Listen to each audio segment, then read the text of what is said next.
How's it? I'm Alex McCauley. I'm Max Fosberg. And I'm Erica Kraus. And this is Excuse the Intermission, a discussion show surrounding new beginnings. It's our first virtual recording as a full team since Max's big move to Los Angeles.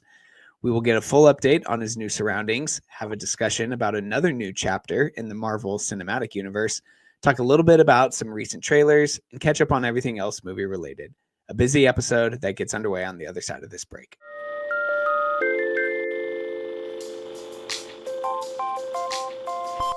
All right, guys, welcome to the new normal, if you will. This feels like a pandemic throwback, seeing you both over StreamYard. We love StreamYard, and this will give us an opportunity to post a lot more content to social media, YouTube, and all those video platforms. But I miss you guys. The studio feels a little empty right now. Max, Erica, and I had the chance to do a dry run of this last week, but let's hear what your new setup looks like and how things are going for you over there. Yeah, I'm new setup actually really started today. The moving truck, we got here on the 1st of May and the moving truck just showed up today, which is the 13th of May now. So happy to have a bed, happy to have a dining room table, happy to have my desk. But yeah, I'm just kind of tucked away in a corner of the living room. I got the beautiful sun behind me and the deck. If I need if the takes are too scalding hot, I can jump outside for some fresh air. But yeah, things are coming together. I don't think the takes will get any cooler outside. You're in the belly of the beast. That's very be worse. Yeah, that's very true. I do have a dilemma. I have no idea what to do with my movies or how. I was just going to ask, like the physical media setup, what the situation. It's tough. I've got no. We couldn't bring. Up in Washington, we had like this giant old antique hutch that we stuck all our movies in. There was no way we were bringing that down. Like, I mean, we could have maybe put it on the truck, but like it was just too big. It was too big. So we let it go. We had a good friend who wanted it. So yeah, I just have like 4 boxes of just movies sitting in the middle of my living room right now. I don't know. I might just stack them on the floor, and just there's just a city of DVDs on the floor. I don't know. You could be like the guy in Unfaithful that Diane starts her affair with, and he's got the books everywhere in his house. Yeah. That could just be you. It's just DVDs. Yeah. I don't know if it gives off the same intellectual vibe, but it should. It should. Well, it depends on the selection, I guess, right? It depends what I put out front here. Yeah. That's tough. That's tough. I sympathize with you in that situation because it's not like you please don't become like a CD booklet guy. You can't, no. You can't take him out of the case. The case is everything. Yeah. Hey, my CD booklet, my DVD booklet is very nice and handy. No, I need the plastic. What am I going to float on when the flood happens? I can tape all those together and make a raft. Go ahead. I need DVD cases just to be more aesthetically pleasing. I need every DVD that I own to be like Criterion Collection level aesthetic, or else it's not going anywhere in my living space. No offense, boys, but it messes with my vibe too much. No, there's definitely a different feng shui that the blue plastic case gives off compared to a nice steel book or like the hard. I know what you're talking about with the Criterion slip covers. Sometimes like that nice hard. It's not really cardboard, just like thick paper. But yeah, it's more like a book. Yeah, it looks a lot more like a book. Exactly. If I had a designated movie room or something, I would happily display my media, but I don't yet. So someday I'll have my own private in-home theater and it'll all be on display. But for now, it goes in my booklet. All right, so let's hear about some of the other updates that come along with the move to Los Angeles. How many movies have you gone out and seen? How is the culture, the movie scene, so to speak, down there? And do you have like a new favorite theater? Are there still places you want to check out? What's been going on? So yeah, I think I was telling Erica this before we jumped on to record. I think I've been down here 13 days, 12 days. I think I've been in a theater at least 6 or 7 days. So at least half Impressive. days I've been down here, I've been in a theater. There's so much. There's so much movies. There's so many movies going on every night, every day. There are so many awesome little theaters. I've been to. The Vista is walking distance to my apartment, and so already I've kind of adopted that as my new home theater. Been there twice now. I saw Quentin Tarantino there. Of course, he owns that theater, so sometimes he goes and watches the movies there. But that was quite a crazy experience. I think that was like day 3 of being in LA, and you watch a movie with Quentin Tarantino. That's just very LA. I've also met some great filmmakers there. Went and saw that new Andrew Dion movie, Friendship. And shout out to Daniel. He's a comedy filmmaker who I was had the pleasure to sit next to. It was on Mother's Day, and at the end of the film, he revealed to me that he and his mom were there. He had his mom's ashes in his bag because she loved going to the movies, which was like both very, very sweet and extremely creepy. But that's kind of the eccentric people you meet in LA, I guess. That's a hell of an icebreaker. Yeah. I thought he was joking at first, and then he was very serious. Shout really out nice. Daniel. I mean, you just got to put out the energy that you're trying to attract. Absolutely. What else? I've been to Brain Dead Studios. That's over in West Hollywood, or as the locals call it, WeHo.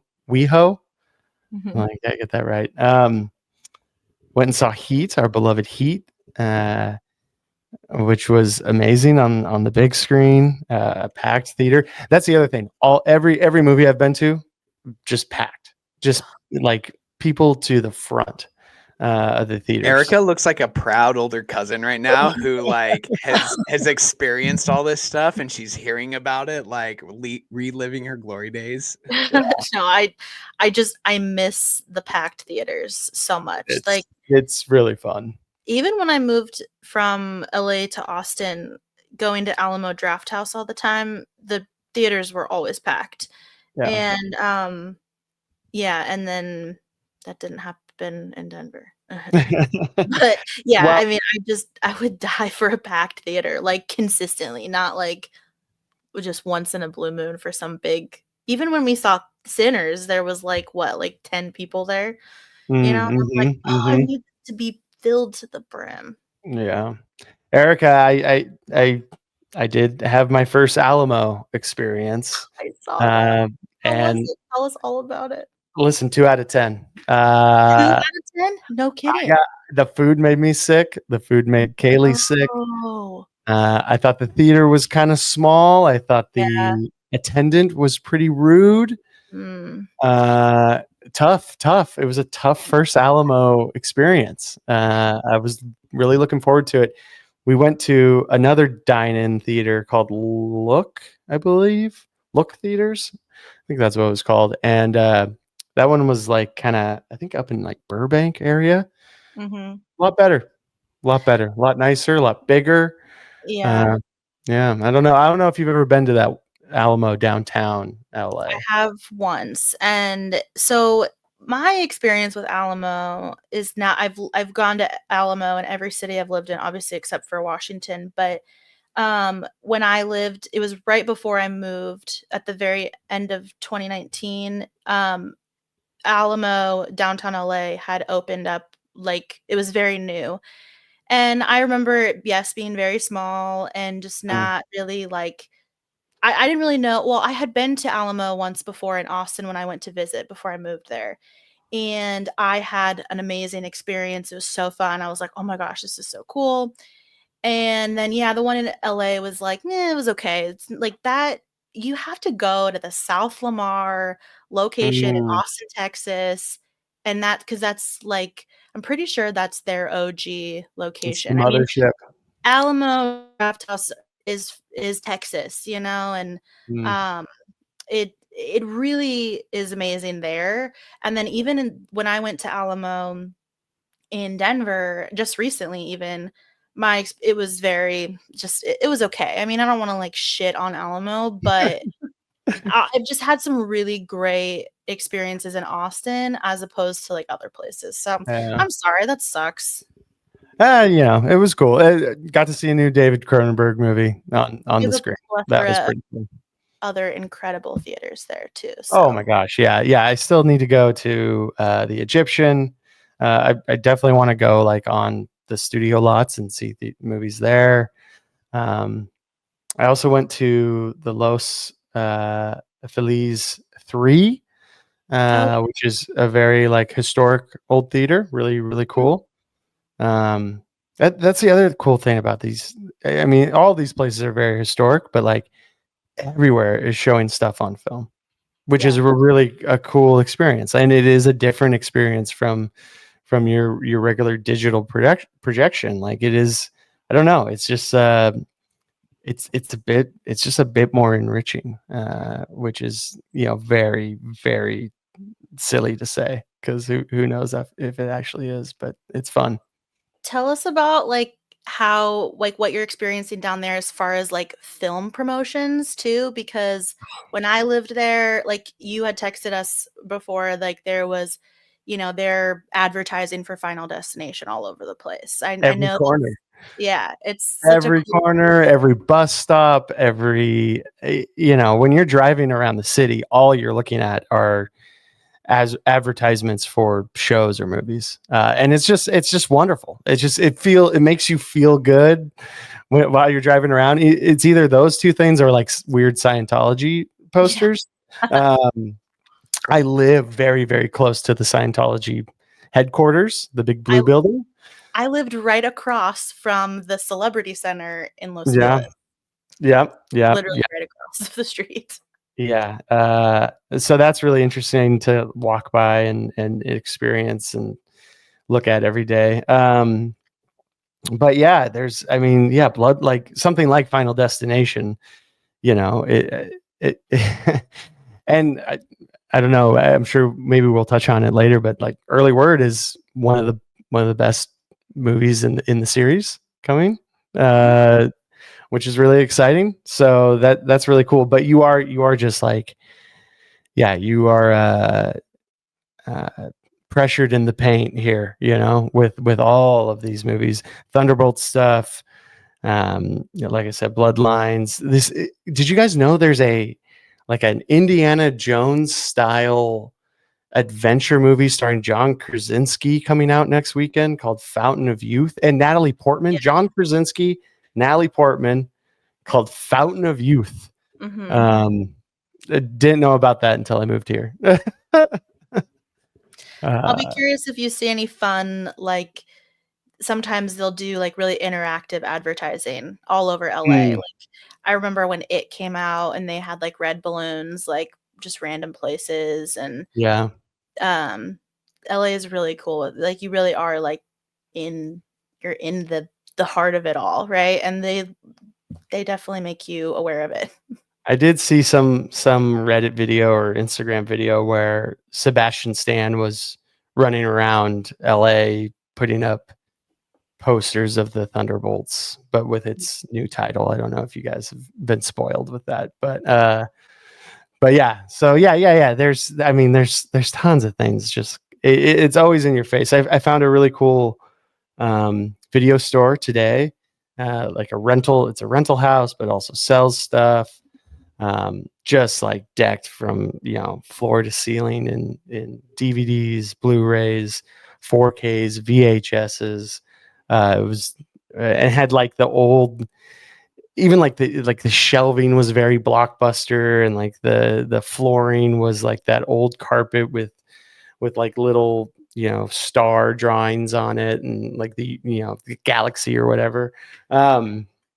Yeah, very cool shop over there. And where was I think that was Toluca Lake or Burbank or somewhere over the hills. But yeah, man, it's been wild. It's been really fun to explore. And I honestly, I haven't even like gotten to a lot of it. Have yet to go to Vidiots. That's on the list.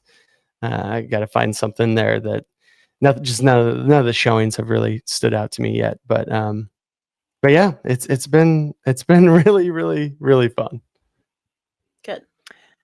Yeah, that's awesome. That's really cool to hear. I wonder if I bet that being so green for the next, I don't know, month, 6 months, maybe first year, I wonder if you'll really be keen to pick up on some people, and maybe this is the reasoning for the Alamo experience, or maybe you'll start to see it elsewhere. But just because you are at the epicenter of movie making and of movie culture, that like folks that are just working at Alamo because it's a job, they don't have that same passion that you would expect them to. It's not as pretty, and like it doesn't have that glow, that same glow that we see it with, right? I mean, I even think about this is random, but I thought of it as you were talking. Like the last time I went in to a Starbucks, I was thinking, when we were in high school, it used to, like, this sounds so stupid and vapid, but like it used to mean something to like work at Starbucks. And now you go into like a Starbucks and you're like, what sort of work release program do they have going on here? It's just like anybody is serving you coffee. And I don't know, not that you have to have that personal touch behind basic, you know, customer service, interpersonal interactions and relationships, but you do want someone to make it feel special for you while you're there doing something that, like, you're paying money to invest in this experience. And so that is a bummer about the first Alamo experience. But as you outlined and touched on, there's so many different places to go to. Yeah. And I bet too, based off of the little bit of exposure that we had during our road trip, like, you know, we got to go to Vidiots, but you didn't get a real Vidiots experience during our trip there. Like, to go see something, right, to have like a really cool Q&A after a screening will be like amazing your first couple of times.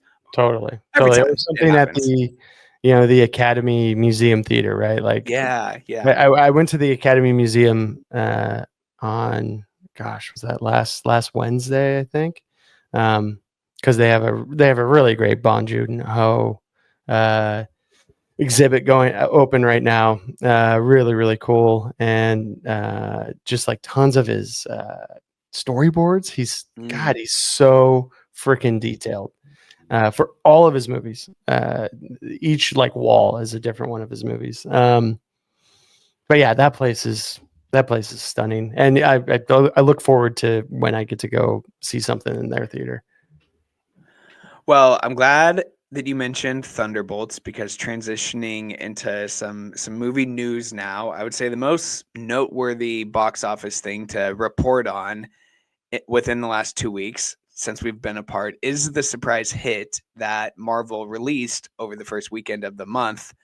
So Thunderbolts has now sat atop the box office for 2 weekends in a row and is at $130 million domestically and $273 million worldwide. We can hypothesize the reason for the film's financial success here in a minute, but Max, that is also one of the films that I know you've made it out to see in your new stomping grounds down there. So talk to us a little bit about the critical response to this film, because based off of your Letterboxd review, I believe you found some redeeming qualities to the movie, and you don't seem to be alone in that thinking. Well, it's just not bad, right? Like it's not. Listen, it's sad that that's the standard now, but sure, right? But I mean, think about it. Think about the last 5-6 releases that, you know, maybe other than Wakanda Forever, you know, which Marvel was still kind of the same, like lukewarm. It's not bad. It's not bad. That and Thunderbolts is very much on the same level with Wakanda Forever. Like it's just not bad. Like it's Florence Pugh, it's David Harbour, Sebastian Stan, and Wyatt Russell. Like we're having a lot of fun with these actors are having fun. There's decent action. It's not too big of stakes. It's not CGI heavy. It's not any sort of like science fiction. It's very grounded as far as like these heroes are kind of just people who punch other people. There's no like, there's no Thor and magical hammer or anything like that. There's no space you have to go to. So yeah, I don't know. I thought it was fine. I thought it was a good action movie. And again, just wasn't bad. It wasn't overproduced. You could also really tell that like they're not shooting on a green screen, that they are in a city street or they are in Utah in the desert. Like we're actually on location, and that just makes such a difference. And David Harbour is really funny when, he puts on a Russian accent and acts like a buffoon. He's really good at that. So, Erica, we talked a little bit about this last week, but now that we've been able to digest 2 weeks worth of reporting on it, what do you think the reason for this is? Do you think it's because could it be as simple as just like Florence Pugh can open a major movie? Or do you think there's more to it than that? Is it maybe, because it's been somewhat of a weak movie year? Or are people chasing the high coming off of Sinners, perhaps? Like they were just in the theaters, they see Sinners advertised while they're in the movies or while they're at the movies, and they're like, let's go back next weekend. I don't know. What do you think? I think all of those are really good, like valid points, and very possible reasons why it is seeing a lot of success. I think from what I've been seeing, I know a lot of people have been liking the fact that they're like really touching on mental health, and that it just feels kind of like a different, more realistic Marvel movie. I don't even know like what that means, but you mean Harrison Ford isn't turning into a giant red Hulk? Exactly. Yeah, I haven't seen Thunderbolts yet. And I even, when Max and I went and saw Sinners, I even turned to him like during the trailer for Thunderbolts, and I was like, why do I want to see this? Like, it actually looks kind of fun. I think that, like, of course, Florence Pugh is a very well-loved actress, and she's got a huge fan base. I think people love to see her leading a movie anyway. And I know David Harbour has a good fan base as well. So I think they've got like a fun cast going for them for sure. But then, yeah, what I've seen a lot of talk about is this like mental health aspect to the film that they're like not shying away from, and kind of. I mean, I don't really know the context, so maybe Max can speak on that better. But I know that I've just seen that particular fact mentioned so frequently. And this movie feels like Marvel's like Suicide Squad. So maybe they're just excited to see kind of like a band of misfits in a role like that, where it's not like a superhero. Like Bucky is very well loved also in the Marvel universe. So that could help as well. I mean, I don't know. I just think it's different for them. So yeah, I think, it reminded me some of like the first time I saw Guardians of the Galaxy, right? But it's not quite as flashy as Guardians, right? But you're right, misfits coming together. The mental health aspect of the film, I think, is like just universal enough, right? It's a pretty broad, like, mental health thing. Not that makes it less or more than any sort of mental health issue, but yeah, I think it's probably broad enough for a lot of people to relate to. And I do think Florence Pugh has also like gotten to a point where she kind of is, she's becoming a movie star where she can open a film. I think we saw it a little bit with Live in Time last year too, right? That had a good box office for the type of film that it is. And it, of course, you had Andrew Garfield as well, but I feel like Florence Pugh is kind of getting to that level where it's like you put her name at the top of the poster and people are going to show up.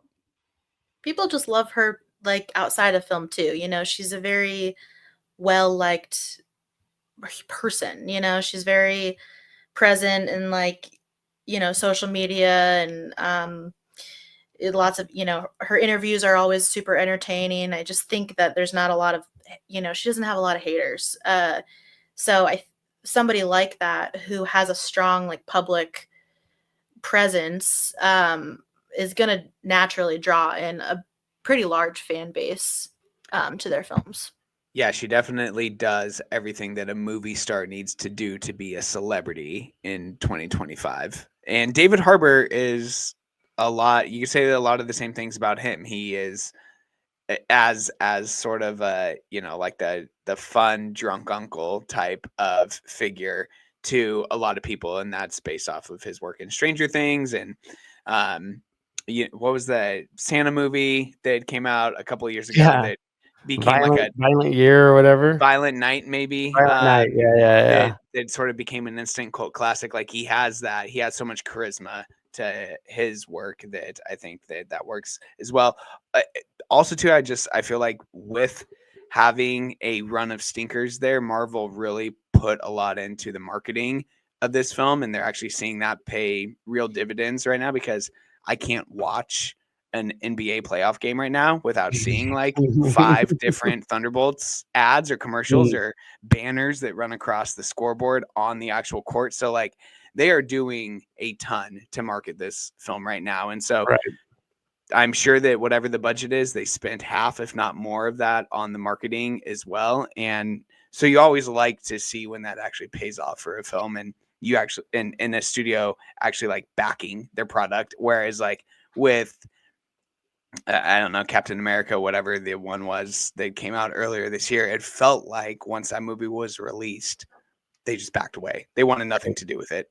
So. Well, yeah, I think they knew, right? They knew that it's probably a lesser film than something like Thunderbolts. I think also there's a little bit of like old school Marvel feeling here, because you watch Thunderbolts, it's contained to one movie. We're not worried about any sort of like multiverse, bigger universe thing. But then it does have a, an end credit scene that leads you directly into what the next movie is going to be. And so like that, I think is also good too, because for a while there in stuff like Love and Thunder and the Eternals and Quantumania, we were getting end credit scenes of just like random characters that are probably never ever gonna come on screen again. And so like here's the voice of Blade. Right. You're never gonna have a Blade movie, I guess. Here's Harry Styles dressed as Star Fox or whatever, or the guy from Ted Lasso as Hercules, and like that. It's just I don't think any of that stuff is ever going to come back, and so that too I think also kind of again almost grounds the movie within this weird movie universe. No, it all makes sense. And it's definitely piqued my interest as well. It's not to say that I'm going to rush out and see it anytime soon, but once it does become available on Disney Plus, like I'll support anything Florence Pugh is a part of. Yeah. And I think that's kind of the sentiment around the film as of right now.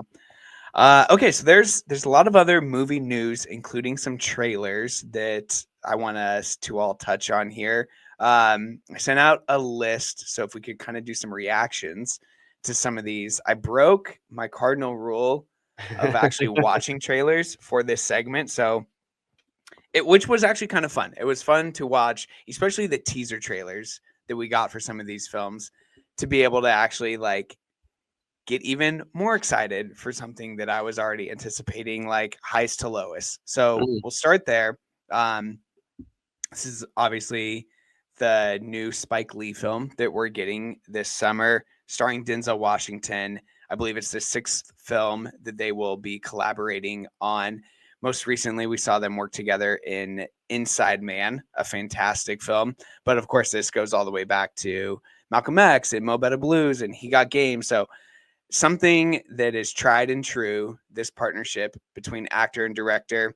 It's a remake of an Akira Kurosawa film. And I must say the teaser trailer just looks cool as fuck. Like there's nothing that really gets spoiled, I don't think, in the movie. It obviously looks like it's going to be a reimagining of the plot from High to Low. But I don't know. What did you guys think of this movie, or at least of this movie's teaser trailer? Because I was like, okay, I know it's going to be cool. I know it's going to be slick, but somehow it exceeded all those expectations. Is this the Apple TV one? Yes. Yeah, I mean, I think it looks fun. I don't really have, it's not really my go-to movie, I don't think, but I thought that the teaser, I had seen it actually on Apple TV recently when I was watching one of my beloved shows. And yeah, it definitely piqued my interest. I mean, it looks like a good Apple TV action movie. The word that I thought of was high energy. Like it is, the energy is really there, and that's something, you know. Listen, Spike Lee and Denzel, you know, not young men anymore, and Denzel looks like 10 years younger in this film, and I think you can feel that energy from this trailer. That there's going to be some buzz around it. I was just talking to a friend today at lunch about this film because Apple, it's coming to theaters, I believe, the end of August, like the last August week 22nd. Yeah, believe. for 1 week, and then Labor Day weekend it goes onto the Apple streaming service, which is just insane. Absolutely. Is it Labor Day weekend or is it like September 6th? So I think it gets like a 2-week theater run, but still, your point is taken. I believe it's I think it's the weekend of Labor Day, Okay. whenever that is. And so just insane, because when you go back and look at Denzel Washington crime movies, even something that is not hailed as like a really great film, something like Two Guns, I believe even the lowest of those movies make at least 150 million in theaters. Well, we just talked about Florence Pugh as being someone who's like starting to get to the point to open movies. We know that Denzel can open anything. Yes. And so I'm really, really excited. I'm also, I feel really lucky because, like, again, this movie's only going to be in theaters for 1 or 2 weeks. It's definitely going to be here in LA, so I cannot wait to go see it. And I don't know if I've ever seen a Spike Lee movie. I mean, I've seen Do the Right Thing in a theater, but a new release, I don't know if I've ever seen one in a theater. I don't think I saw Black Klansman in a theater, and that I feel like that would be the last one I would have gone and seen. The Five Bloods was on Netflix, so. Mm-hmm. So very, very excited. But yeah, high energy around it, and like I'm in New York, the rap scene. Denzel is some sort of mogul. Maybe a little Jay-Z like. Yes, sign me up. Just the monologue that he has in the trailer and the voiceover work, it is such a mixture, this wonderful cocktail of like things we've heard him say in Training Day, things we've heard him say in American Gangster, and then you put this contemporary spin on it. And I couldn't be more excited. And some of the things that I've been worried about is like the stunt casting of A$AP Rocky. Well, it looks like A$AP Rocky is going to basically be playing himself. So I'm okay with that. I rather it be somebody with lived experience as opposed to, I always think of like Ben Affleck talking about Armageddon and his conversation with Michael Bay, where he's like, why wouldn't you just train astronauts to become drillers as opposed to oilmen to become astronauts? Right. Like if you have a rapper in your movie, like we saw this work with Uncut Gems in The Weeknd, where like, let's just cast a musician. That was the other movie I was kind of getting vibes of, right? Like, and again, it's the setting. I think it's a lot of the cutting in the trailer and the energy of it. It feels like that. The line in the trailer that I could not get over is when he's talking about, can you handle the hype? Can you handle the attention? Can you handle the spotlight? And he says, can you handle the memes? I loved it. I loved that line. I thought it was incredible. So yes, can you handle the memes? I don't know. There will certainly be memes surrounding this film. Very excited for highest to lowest. Okay, the next one here is the sophomore feature film from Celine Song. Of course, Celine gave us Past Lives 2 years ago, an incredible film. This is her follow-up semi-love triangle, it seems, that stars Pedro Pascal, Erica's boy, Dakota Johnson, my girl, and Max. I guess that means you're left with Chris Evans, but we love Chris Evans. I'll take Evans. You'll take Chris Evans. What did we think of this one? Because I had not seen anything. Had been trying my hardest to stay away from any sort of spoilers, and then I watched the trailer, and once again felt very good about where we were headed with this one. Pedro Pascal, just in everything, every single thing right now. Are we getting a little too over Pedro? Are we too overexposed here? I think I defer to Erica on that one. Yeah, she has all the Pedro stock. He's got this. He's the next big thing in Marvel that's also coming out in July. He's The Mandalorian. He's all over Last of Us. He's in the Apple commercial directed by Spike Jonze. That's a lot of Pedro. Yeah, he's definitely having his moment, and I think that people are using his internet moment. I mean, he's like the internet's daddy right now. He's just having this moment, and like, this might sound really shocking. I love him so much, but I don't think that he's like an incredible actor. But I will say, when I saw the trailer for Materialist, I about had a conniption fit. So we are in so a good back. way. Okay. Yeah, okay. We are so back with rom-coms. And I've been trying to like, I watched it, and I only watched it like one time all the way through because I could not turn away from it, because I also love Chris Evans, and so I was like, kill me. But I was seeing a lot of talk about how people were saying that, like, with the voiceover guy, who's like, the movie voice guy. Movie voice guy, yeah, exactly. And people are like, oh my god, rom-coms are so back. Like, my growing up in the early 2000s and like the era of rom-coms, really, like, this feels really reminiscent of that. And I'm sure it's gonna be, but I mean, I don't know. I have high hopes, considering that Celine Song is directing this, because I was not a huge fan of Past Lives. I thought it was a really beautiful movie. It just didn't really do a whole lot for me.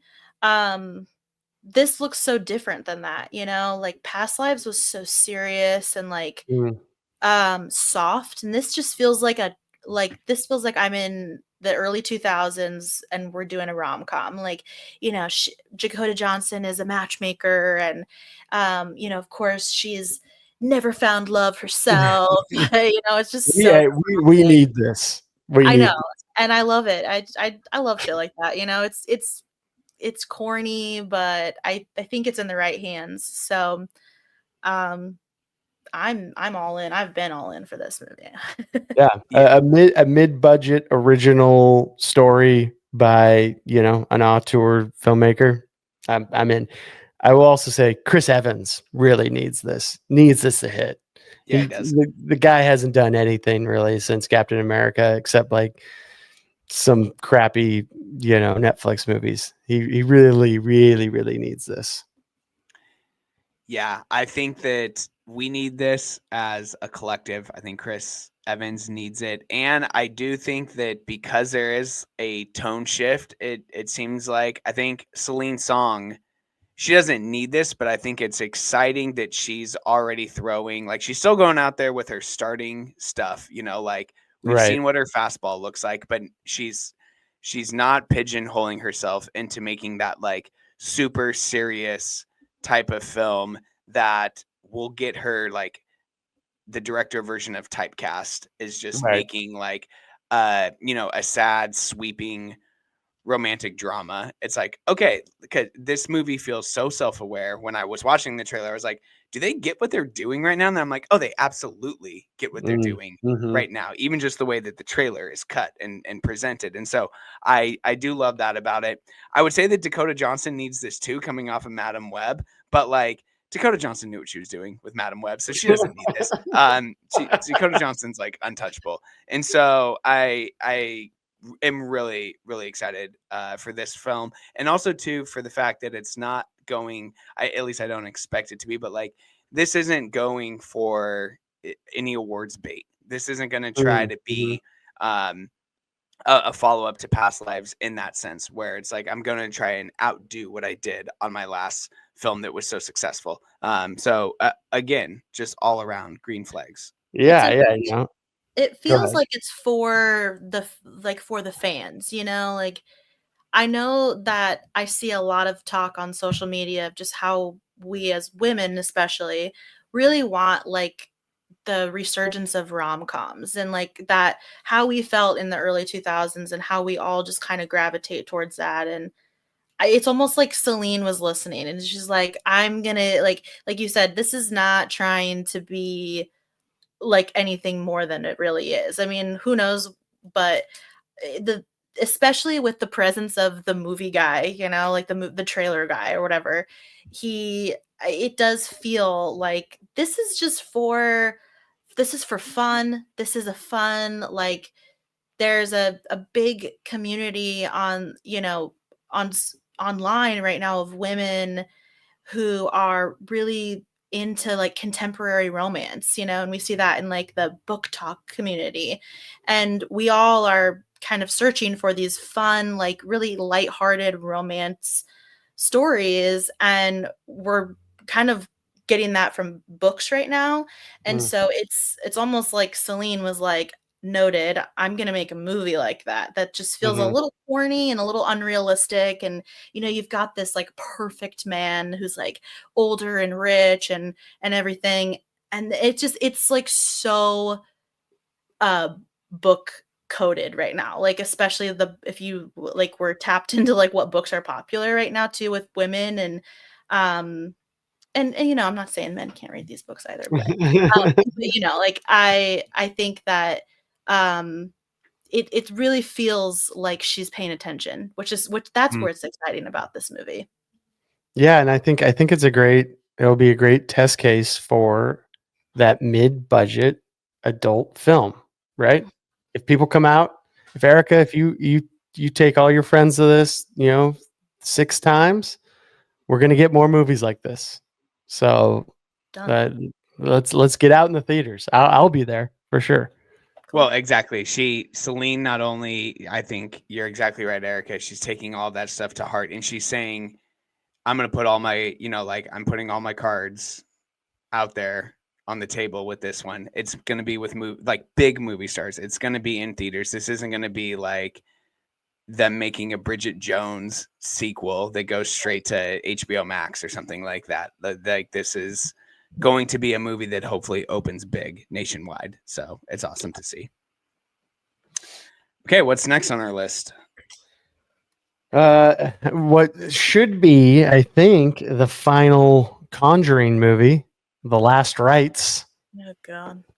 The, They showed the entire movie in the trailer, so the you've already conclusion seen it, had to guys. be yeah. Yeah, I don't know. So is this like in the pure Conjuring filmography? This is number 4. Yeah. I don't remember anything from number 3. Number 3 was in the South, and it was like The Devil Made Me Do It or something like that is the subtitle to it.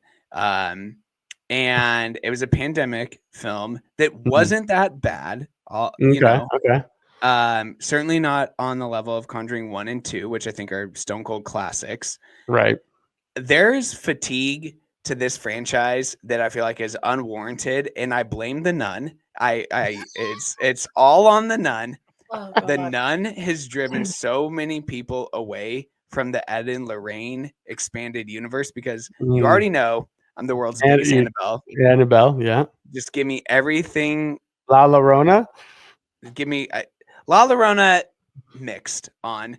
But Right. the Nun's really the one that I feel like has drove people away because the Conjuring films and just like the aesthetic that they provide, like even watching this trailer, I'm like, God, this movie is just saturated and soaked in great 70s set design, costume, wardrobe, everything. Like Vera Farmiga and Patrick Wilson just look like 70s movie stars in a certain way.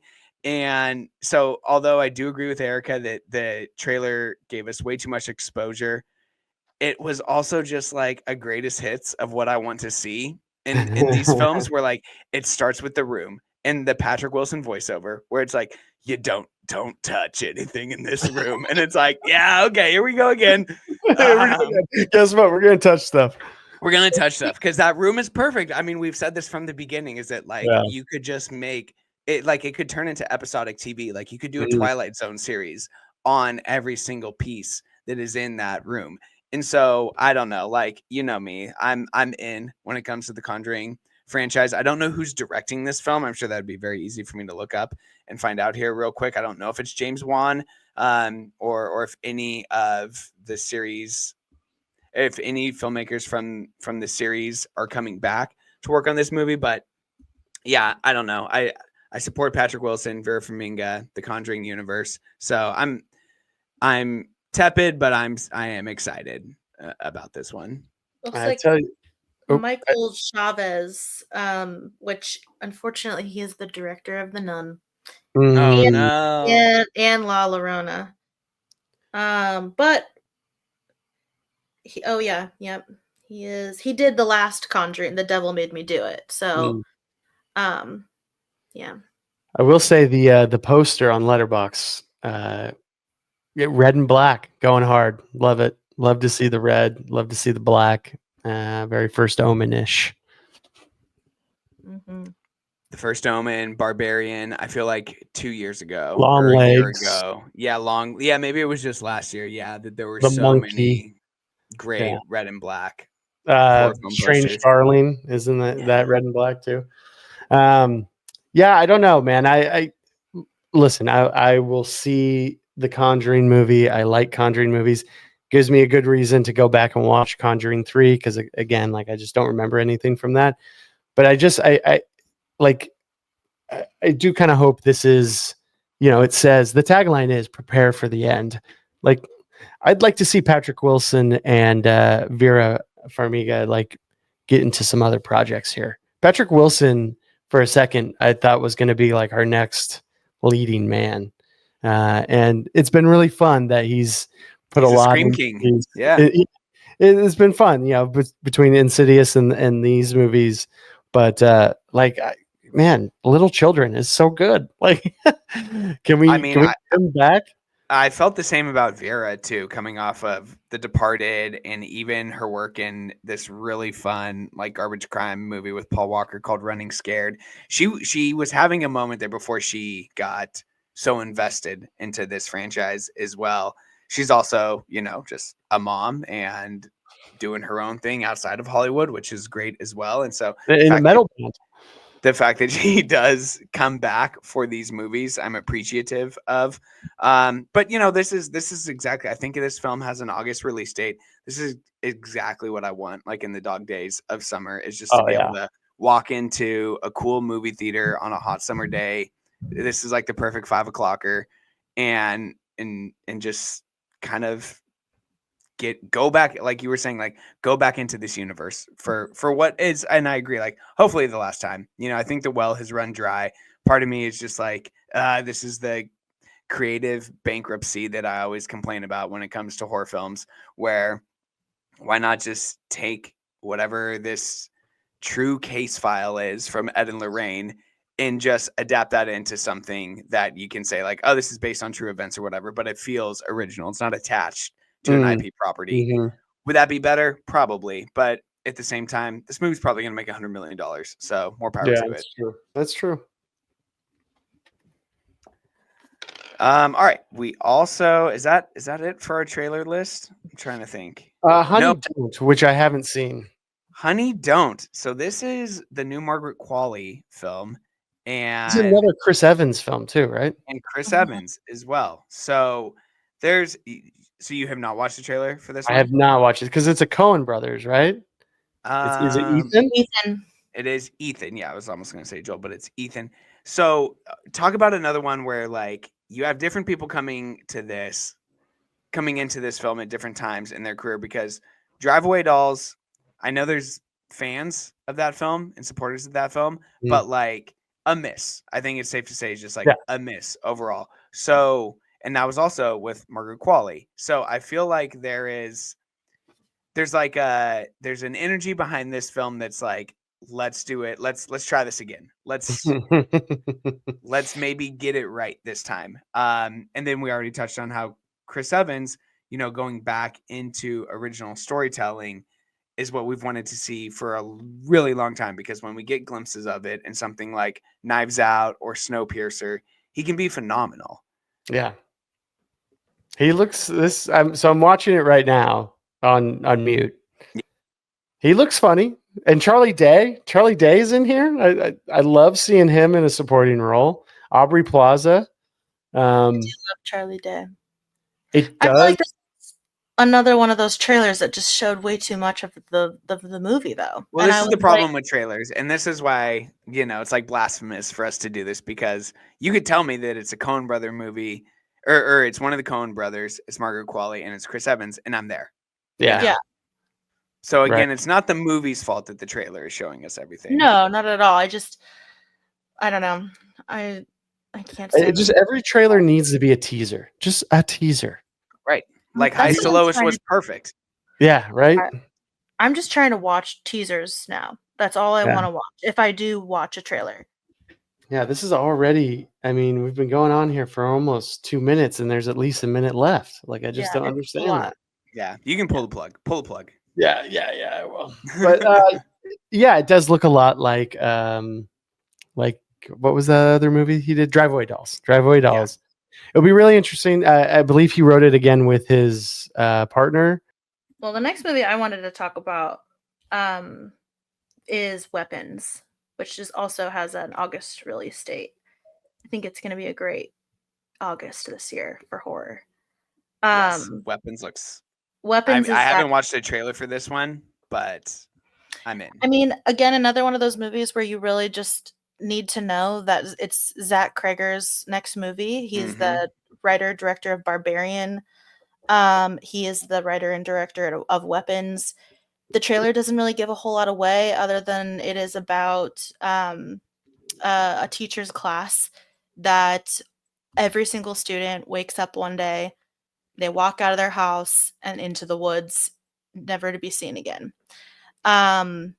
Julia Garner, I mean, love her. And then we have Josh Brolin. This is like one of those trailers where it's like it's perfectly done, where they're like showing enough about like you can grasp the story without exposing too much of like the plot.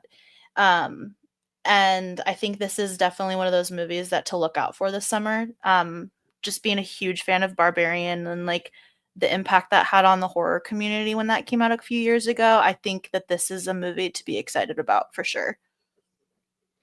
Just to go back real quick, Honey Don't, co-written by Trisha Cook, who also co-wrote Driveway Dolls. Hopefully better than Driveway Dolls.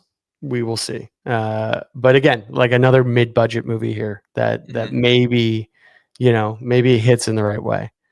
Weapons. Josh Brolin, another guy. Like, I'm just so glad he's out of the Marvel universe. We get him back in fucking movies.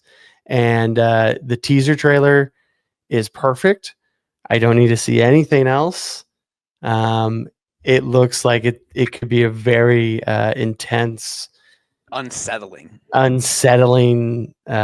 mystery, right? A little bit of Shyamalan-esque there. Like, there's got to be some sort of twist happening. Yeah, I'm very, very stoked for Weapons. Anytime, and just the title alone too is very provocative. Like, what? Why is it called Weapons? I love that. Yeah. And anytime that you have people potentially who have been raptured, I love that because it just takes me right back to The Leftovers and how you can just create such an interesting narrative around the disappearance of people. That's going all the way back to Picnic at Hanging Rock, in 1975. Right. So like this, Weapons looks incredible. And also Cregger is somebody that just like in him we trust. Yeah. Yeah. How are we feeling about the movie Him? That is the new Monkey Paw production film produced by Jordan Peele. I'm not familiar with the director Justin Tipping, but this is the new, people are saying it's the new Jordan Peele movie, even though it's not, but it's coming out in September. It's the football movie. This is the football movie. There's only a teaser out, I believe. It's very vague.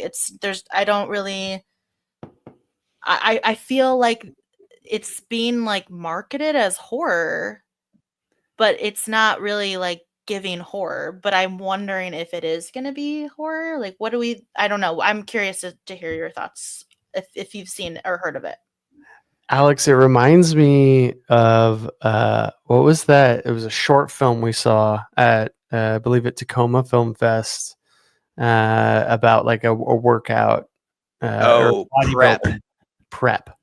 Yes, I was getting those kind of vibes when I was watching this teaser.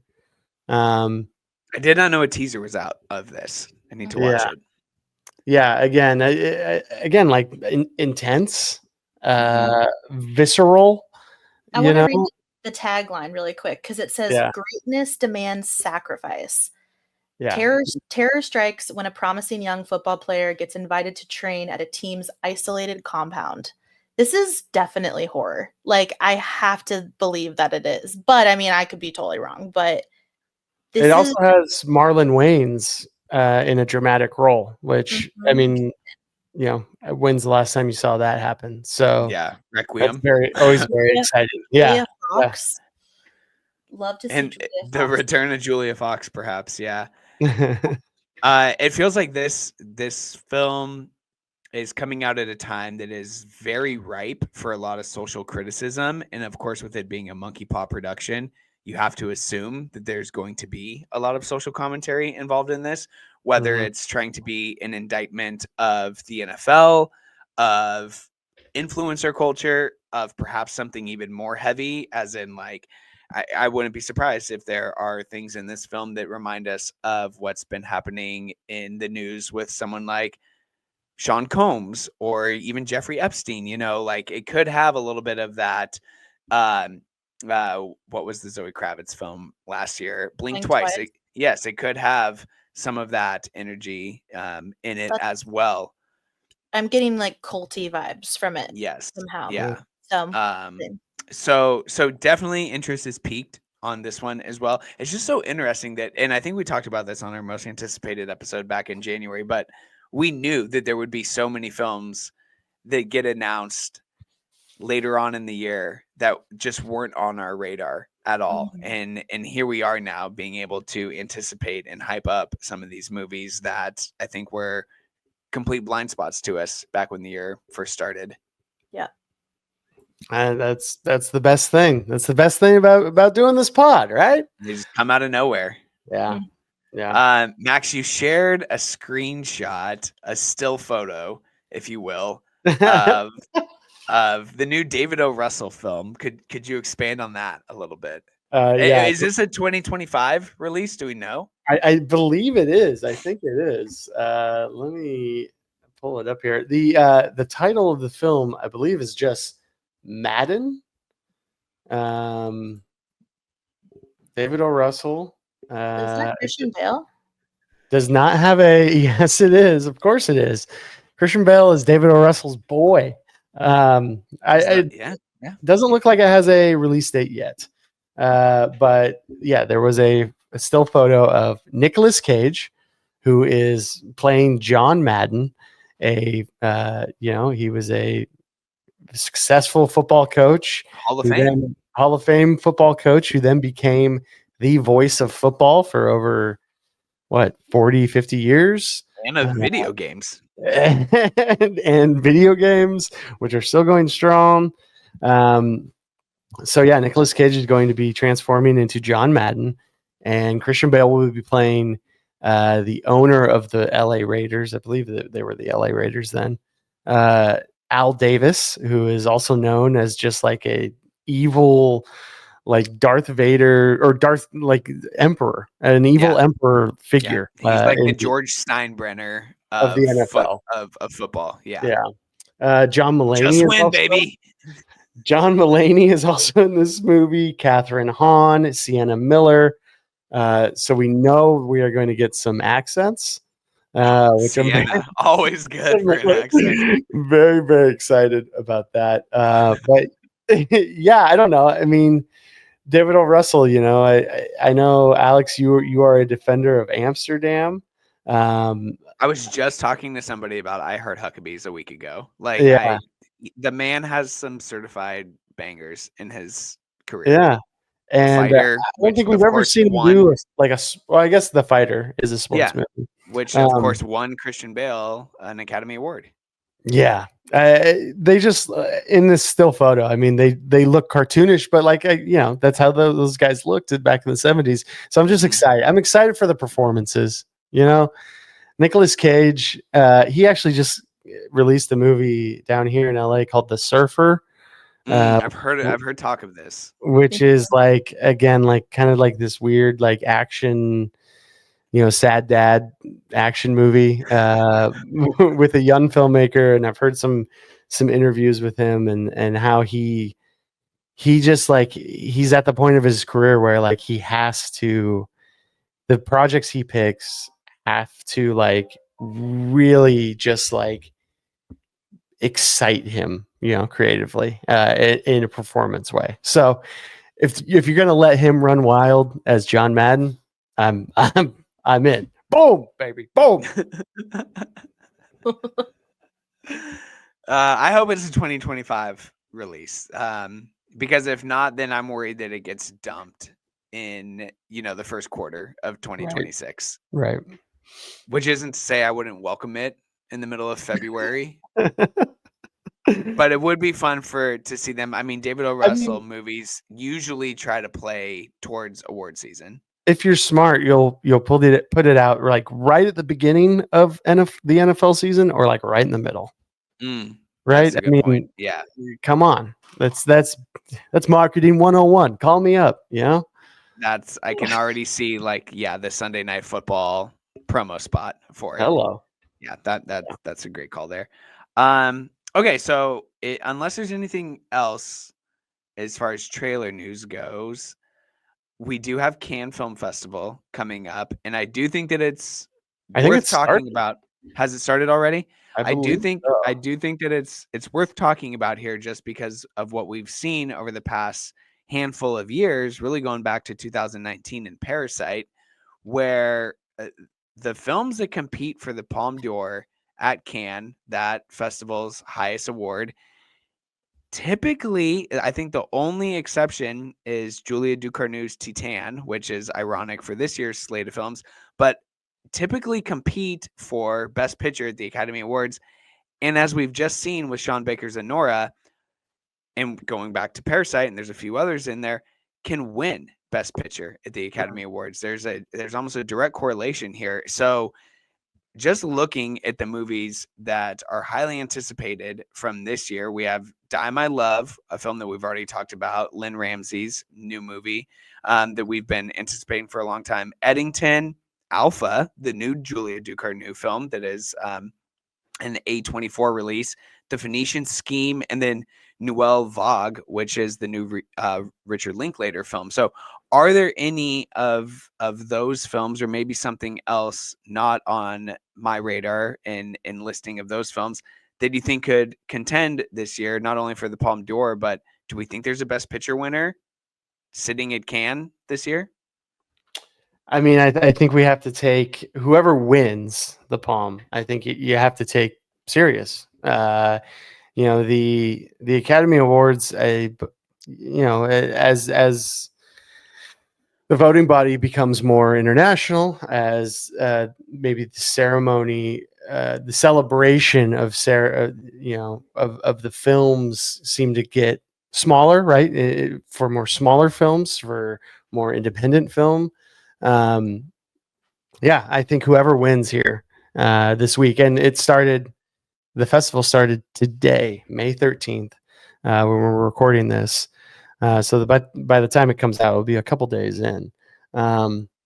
Even just the influence too, right? Like we see Totally. the reporting of Academy voters, and there's all this hoopla that's been made of voting members in the Academy copping to the fact that they don't watch everything. So then you start to wonder how much of it is just influence in them saying, oh, okay, this film won at Cannes, or this film performed well at perhaps the BAFTAs or whatever else, award ceremony that Academy members take stock in. And so I think you definitely have to take it serious, whether that's for better or for worse, just because of recent history. Yeah. I think, Eddington is one that I'm going to be watching closely. These Cannes always has the funny standing ovation for 12 minutes. Part one. It was 8 minutes, only 8 minutes. I also think there's a film out of France that I want to put a little feather in its cap. Dossier 137 or Case 137. Dossier. Dossier. Thank you so much. Pronounce that. Yeah. How long have we been on this river? Dossier 137 from France. From looking at the schedule, it seems to be playing quite a bit throughout the festival. It's French. We're in France. Home court. Home court always kind of helps. So yeah, I'm excited. I can't wait. I can't wait to see. Especially because of what has happened. With something like Anora or Parasite or any of the number of films that have won the Palme in recent years and then gone on to win more awards over here. Anything in particular you're going to be paying attention to, Erica? How do you feel? I don't think we've ever talked to you about Julia Ducournau's films before, Raw and Titan. Have you seen either of those? I think I saw Raw like a long time ago, and I don't particularly remember I don't really remember liking it for whatever reason, but I also don't know if I really gave it a chance, because I know how many people love that movie and it's been recommended to me for a long time, but I just don't, for whatever reason, I don't really remember how I felt about it. Out of this list, I mean, I know when we did our most anticipated for the year, Die My Love was on my list. So I am curious. I haven't really seen a whole lot about that movie. I don't even know if there's a teaser or anything out. But I'm very intrigued. I don't really know a whole lot about Cannes, to be totally honest. It's never been a festival I've ever paid attention to. I always hear about it, but I don't really. It's a new. It's new for me to be like paying attention to like the Palm Award and everything, and so I don't know. I mean, I think after like Ari Aster's last movie, Beau is Afraid, I'm like hesitant about Eddington, even though I'm obviously like excited to see another Ari Aster movie and just to see like what it's gonna be. It's just got like a pretty stacked cast. Um, but it's so hard to live up to, Hereditary and what he's done before.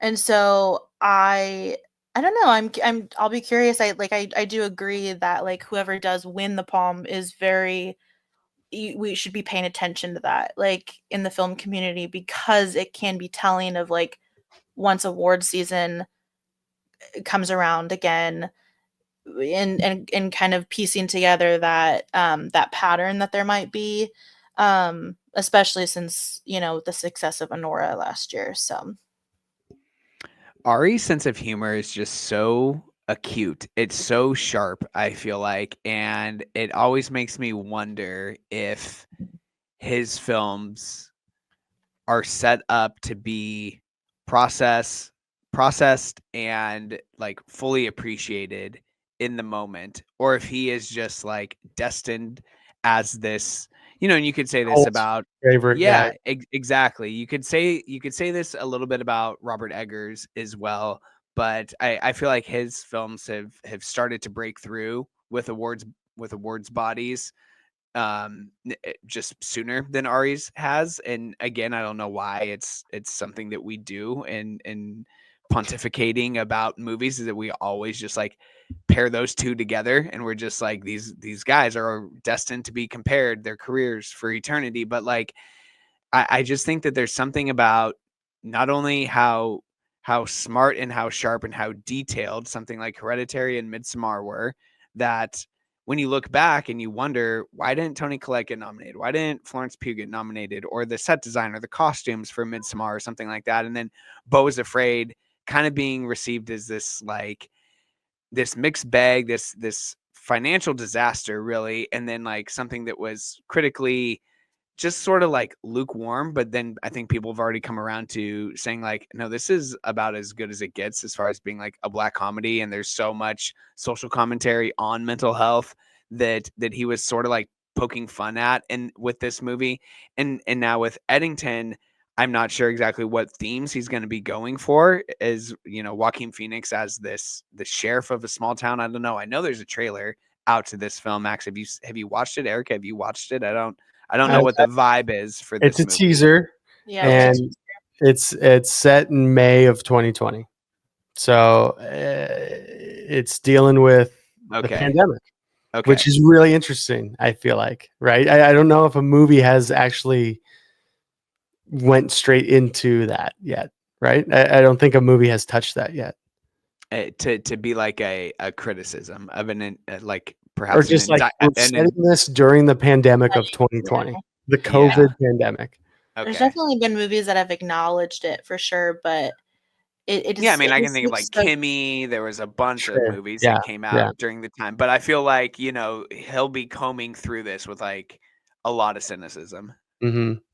And again, our favorite Pedro Pascal is going to be in this film. Another movie. The guy is he's everywhere. Yeah. I love that for him. To me, he's such a goofy guy. Like he does well in like maybe not a super serious role. I don't know. That's just my opinion. Yeah, I don't know. I think from the teaser and even from the poster, right? Like the poster is these buffalo, charging off a cliff, like following each other. Yeah. I feel like this is going to be much more of a Black comedy style as opposed to something like Hereditary or Midsommar. I think it will be closer to Beau is Afraid. Beau is Afraid for sure. Yeah.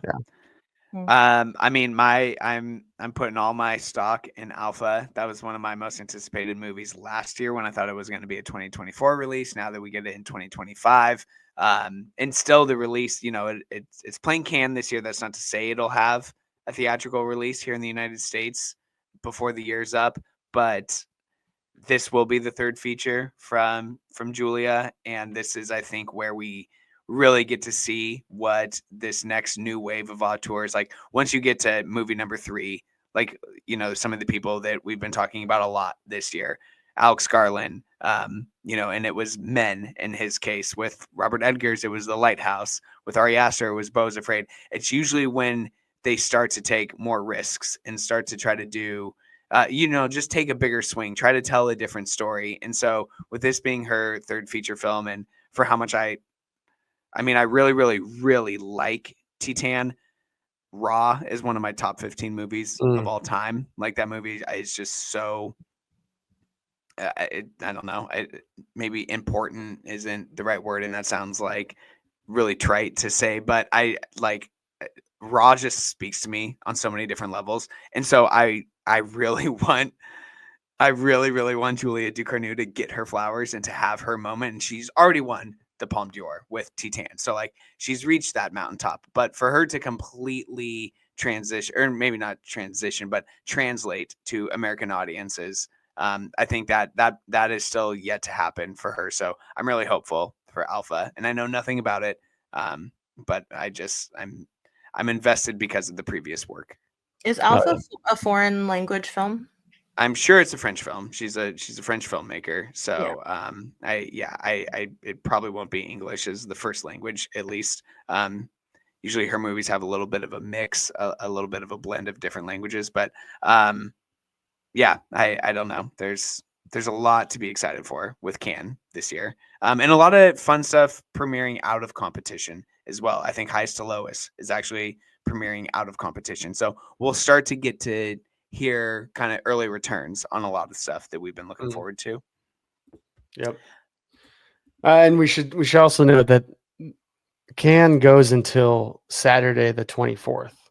So it won't be till the end of May when we know the winners. Could you, while I kind of transition into this next thing, could you also look up to see who's on the voting body this year, the jurors? Because usually they do a really good job. I think 2 years ago, Spike Lee was head juror. Greta Gerwig was on it last year, I know. And so there's always a lot of really Halle Berry, Jeremy Strong. No, Halle Berry. Halle Berry. I thought you said Tyler Perry. Tyler Perry. Jeremy Strong, Halle Berry. Yeah. Juliette Binoche. And then it looks like a lot of international writers, international directors. Han Sang-soo from South Korea. People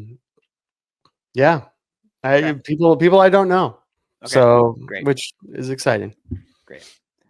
Okay, and then that kind of takes us to the last little bullet point, at least that I put in our little text outline, is that podcasts have made their way to the Golden Globes and will be like an awarded category this upcoming year in 2026. That'll be a thing. So I can't wait to accept our Golden Globe. Start working on our speech now, right? I don't know. What does this mean? Is this good? Is this bad? Does this mean we've made it as a quote unquote art form? Like, what do we make of this? I think this is a way to get more celebrities at the Golden Globes. Is that because every celebrity has a podcast now? Yeah. I think it will be Jason Bateman's podcast. It will be Amy Poehler's podcast. It'll be Joe Rogan's podcast. It'll be whoever. Simmons. Yeah. Well, I don't even think Bill Simmons is famous enough. Really? It'll be interesting. They're going to identify and pick 25. It's like the top 25 podcasts. Some group of the Golden Globes will select 25 podcasts, and then they will have a voting body that will then vote on these podcasts. But I don't know. Does a podcast need to be awarded at the Golden Globes? I find this is what I'm saying. I don't know. I find that hard because there's so many different genres of podcasts. Like there's like some amazing wellness podcasts. There's like, I mean, True really crime. like comedy, celebrity driven. Yeah, true crime. I mean, there's so many. I mean, if I see Call Her Daddy nominated for a Golden Globe, I'm gonna fully lose hope in Hollywood. I'm not gonna lie. Like that's crazy to me. I mean, I'm obviously being very, presumptuous and saying that, but like I could see that happening. Like, but there's so many podcasts out there. Like, how can you narrow it down to 25 contenders? It's almost like it is just, of course, it's going to be the people who are like celebrities, or people who have these really big podcasts. But like, I listen to some like incredible comedy podcasts and like, and I know that they have a massive following, and you're like, those people, they're never going to get nominated for that. I mean, I hate to say that, but I mean, it's just like out of, if you're going to tell me that there's 25 spots for that, then amongst the thousands of podcasts that exist. Well, I think they'll start with 25 and then they'll vote it down to like 5 nominations probably for the show. I wonder, will they have like categories, or is it just going to be like best overall podcast? Well, that's the thing. It feels like this is something that I don't know if the Golden Globes is the right place to debut it. I do appreciate the platform, like shout out to all the podcasters out there. I appreciate the platform.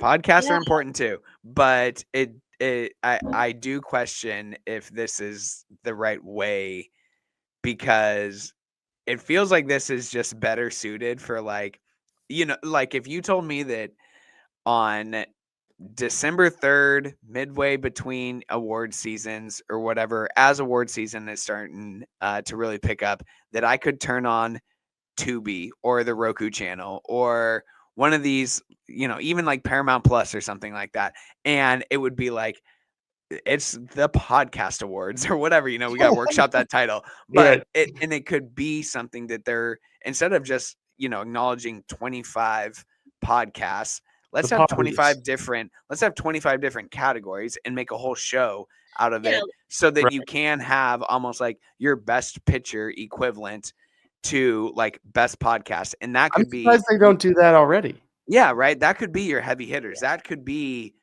this is not an endorsement of like the Joe Rogan podcast, but that could be for like your super popular 1% podcasts. And then you could also have a true crime category. You could have a best wellness category. You could have something equivalent to like, best short film, best documentary film. You could have your smaller, more niche subjects that then get recognized, as opposed to, because it's not like the Golden Globes is going to cut any of the film or television awards to make room or to save space for podcasts. It's going to be a drop in the bucket of that night's broadcast, that telecast. So yeah, let's instead of shoehorning it into an already established award show, let's work on building a podcast award show. Yeah. From the ground up. Is this for sure? This is for sure happening too? It's for sure happening. For sure. So weird. And is that this? I mean, they're doing the stunt category next year too, right? Which is exciting. But is that not, or is that happening the next year? Stunt category, I believe, is 2028. Oh, and then casting becomes a category next year. That's right. Yeah. So we get podcast award before we get stunts. Okay. Yeah, unfortunately, but that is one of those is Golden Globes and one of those are Academy Awards, though. Those are two different awards. But they're not going to do a Golden Globe they're not going to do a casting for Golden Globes. Is that a Golden Globe? Yeah, hello. No, they're two separate bodies. What? It's only the Academy Awards that's doing stunts, so not Golden Globes. Huh. Okay, weird. I'm sure they'll adopt something. But yeah, this is kind of a weird answer to the Academy Awards announcing those two new categories, and then the Golden Globes to be like, we're going to do a best podcast. Nothing to do with movies. That's so weird. It's strange. Yeah, it is odd. It's very odd.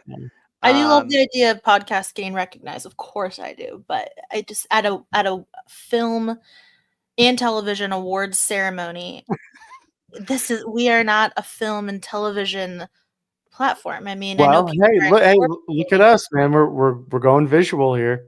We're Yes, going it to is the YouTubes. big You know, trend. most podcasts are doing that, so it's becoming a visual medium. Well, and it just makes me wonder, will it only be entertainment podcasts that are up for consideration? You know, will they acknowledge the true crime podcast? Will they acknowledge self-help podcasts? Will they acknowledge any sort of podcast that doesn't fit into like movie and television reviews? I think it will be Amy Poehler, Conan O'Brien, Smart Jason list. Bateman. Yeah. Yeah. You're probably right. You're probably right. Yeah. Well, okay. Any people are saying notes? You got your ear to the street down there, Max? Anything you want to report? No, I don't think anything new. Just that still I sent today was kind of the newest news I've seen. I did just see Edgar Wright and Simon Pegg are going to be teaming up for another comedy movie coming soon. I'm hearing really good things about the new Edgar Wright movie, The Running Man, which is a remake of that, I believe. And Glenn Powell. Let's not forget our star-studded boy. But yeah, nothing crazy down here so far. Any rumors catch your ear, Erica? Any people are saying anything in general you want to get off your chest? No, I'm excited for Bring Her Back in a couple weeks. That's the movie I'm looking forward to. The new Danny and Michael Filippo movie. I will be seeing that in a few weeks. I'm excited. I think that I just have some good horror movies to look forward to, which has I think been missing in my life recently. So that's pretty much it. That's great. I don't know. Should we talk about the NBA, Max? Oh my gosh. I have a lot of thoughts. I don't know if this is the right place. But I can't talk to anybody at work about this. No one. I don't even know if people watch professional basketball anymore, but I know you do.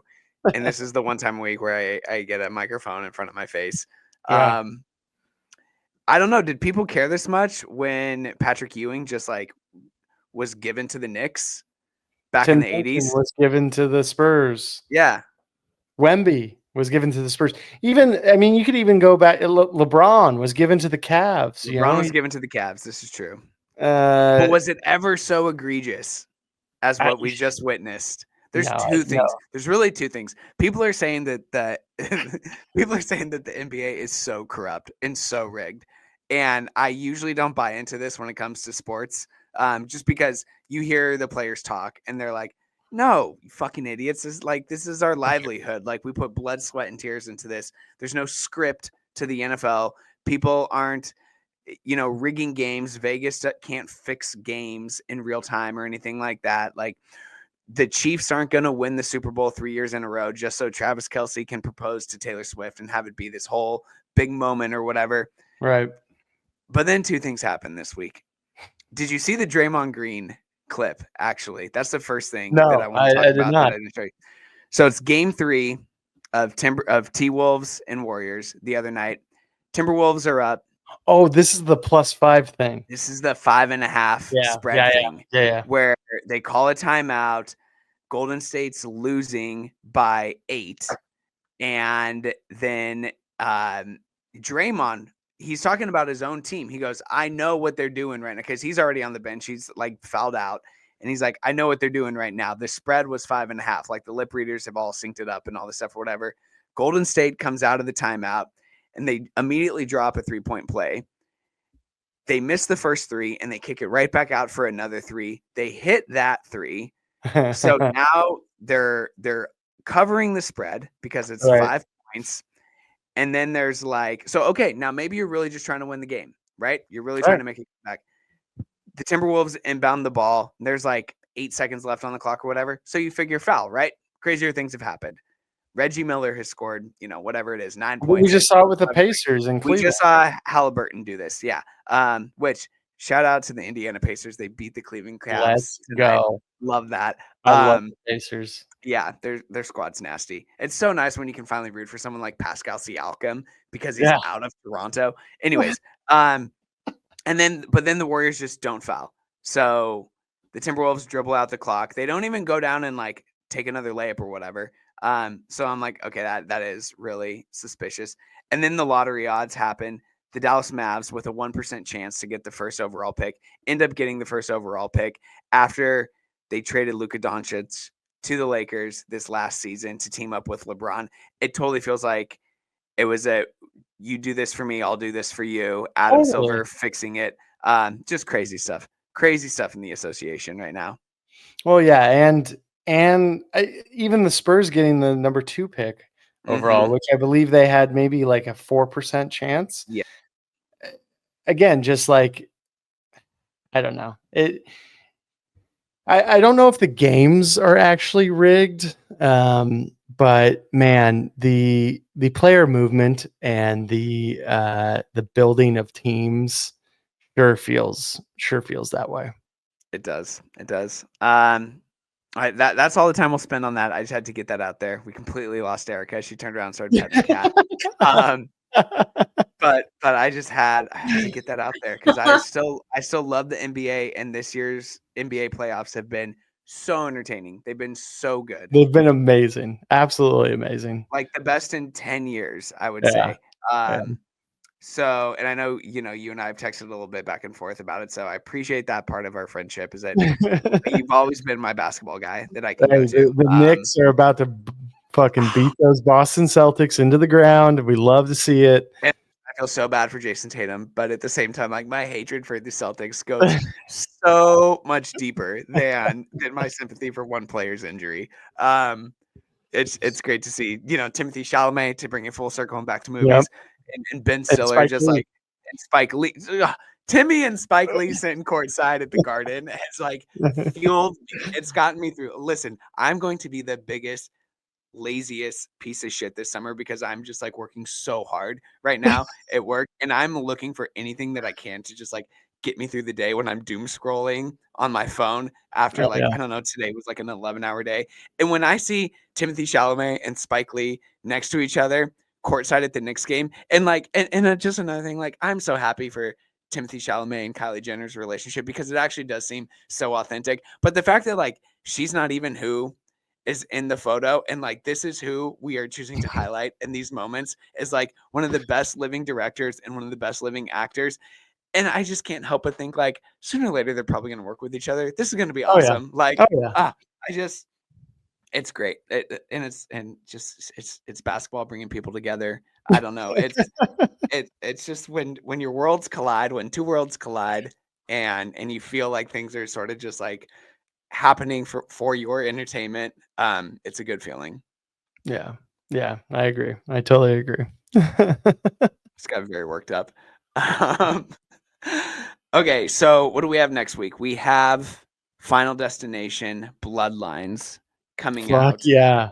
And it gives us a chance to, I think, circle back to an idea that, we've kicked the tires on a few times. Our boy Derek Nunn has come on and done one of these episodes with us, but it lets us sort of revisit a lost film franchise, maybe turn over a few stones and uncover like a forgotten, underrated horror sequel within the Final Destination franchise, because for as iconic as 2 is in that opening with the log truck on the highway, 2's not the best movie.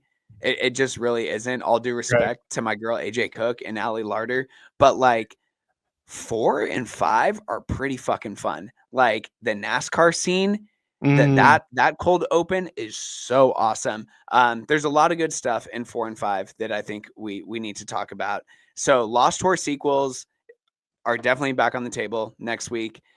I'm really excited for Bloodlines, especially after hearing you say that the talk of the town is that this could be one of the better installments in the franchise. So that's really exciting. I don't know where you guys stand on the Final Destination film franchise as a whole. Erica, you being such a horror head, I'm excited to hear what you have to say about it. there's also room to fit in a little bit of like Twilight Zone conversation in here, because that first film cribbed a lot from an early Twilight Zone episode. So a lot of fun stuff to dive back into. I've always really liked this franchise, so I'm excited for that. Yeah, I can't wait. I can't wait to see it in a packed theater on an opening Friday and really experience it with the masses. More Devon Sawa talk for you, Erica. Which is he in this new movie? Down, girl, down. No, but he's in the original, of course. So just another opportunity. Oh my god! In this movie? Wait, where? I didn't know. I did. That's so funny that you mentioned him, because I'm watching that show Hacks right now, and he just made an appearance, and I was like, Devin, my first love. Devin, you haven't called. You still have to fire up Hard Eyes, because he's awesome in Hard Eyes. He's in that too? From earlier this year. Yeah. He's really great in it as well. Asawa Sans. And also, don't be. I'm curious as to what the promotion is down there around this film, but don't be surprised when I fit in some hurry up tomorrow conversation next week as well. So yeah, that comes out next week, right? It comes out this upcoming weekend. Yeah, this upcoming weekend. Yeah. I haven't. I want to go check that out too. Because is that going wide, or is it just going to be limited? Do you know? I'm not sure if it's going limited and then wide, or if it's only getting a limited release. I know that fan screenings are happening like right now in select cities across the United States and also internationally. So I think it's going to get a pretty big release. I don't know if we're talking like 3,000 screens in multiple countries and on different continents or anything like that. But I mean, The Weeknd being a global artist, you would think that the fan base is there. Also Jenna Ortega and Barry Keoghan. So yeah, we'll see. We'll see with that one. Yeah, can't wait to see it. All right. Well, I didn't know if we had 100 minutes in us, but here we are. This is just what happens when the gang gets back together. It's been great seeing you, Max, and connecting again. I don't know. I don't want to speak for Erica, but we miss you. But it's great to see you. Yeah. I'm happy to be back on the show and see your guys' faces. Even 2 weeks was too long to go without sitting and talking movies on Excuse the Intermission. Yeah. Could you guys on my screen, like Max, if you do your hand, like that, and then Erica does hers like that, since you both are on the top, it would make like a heart. Erica, you gotta do the other hand. Oh, now you're getting blurry too, Max. What? I don't know. We'll workshop this. Check us out on YouTube, and yeah, this will be on YouTube. I will put it up on YouTube. Also, do it. Listen, listeners, hit us up with some fan mail. There's a link at the top of the show description and whatever app you listen to, and you can send us a text, a complaint, something about Devon Sawa, like anything. Please send us some mail. We will read it on the next episode. Absolutely. And I will just say too, because I'm about to, of course, go into the, follow us on Letterboxd, plug here, and also on the social medias. We're bringing back the Instagram. The Instagram's been dead. I've just not had, I guess I've had the bandwidth. I just have not been putting in the effort, and I haven't even been logging stuff on Letterboxd. But I watched a new movie the other night, and I logged it and I wrote about it. And it was one of those things where I was just like, I don't care if anybody likes this or anybody goes out and sees this movie, but like, I just felt so compelled to write about this movie after I saw it, and it awoke something in me. And so, yes, turning over a new leaf here. I love ETI. To hear it. Letterboxd has been lonely without you. Yeah, it's Erica and I had a little bit of a conversation about it last week. She's like, listen, I only follow like 7 people. I notice when you're not active. Not even.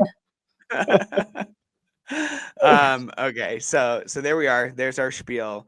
Until next time, please follow Excuse the Intermission on Instagram and the 3 of us on Letterboxd to read our reviews and track what we are watching between shows. And we will talk to you next time on ETI, where movies still matter.